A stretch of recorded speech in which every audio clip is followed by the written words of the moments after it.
One of the things that I recognize, especially, as I was going through my own experience and planning my career break, I needed to understand the data and the research around burnout because it's not something we learn at work. It's not something we learn at school. And my rational brain needed to understand what was the data around this.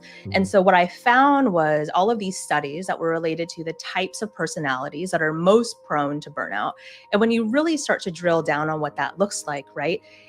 It becomes those roles within our workplaces that take on the extra projects, that are those high achievers at work that want to make sure they're succeeding and they're wanting to be helpful to other people. And, I talk about people pleasing as a core component. I actually just posted about it on LinkedIn earlier this week, because I think one of the challenges that, we see for people who are people pleasers is they're collaborative, they're highly likable, they're, willing to jump in and help at any point in time. But what you're not seeing below the surface is this need for affirmation, right? This need and desire that goes much deeper and can be actually much more damaging to a person. And a lot of that gets rooted, right? We can go all the way back in psychology, as I'm sure you'd be happy to as well, of like looking at our childhood and how we grew up and what that looks like. But those are patterns and behaviors that we take with us from one stage of our life in childhood to adulthood, and then from job to job.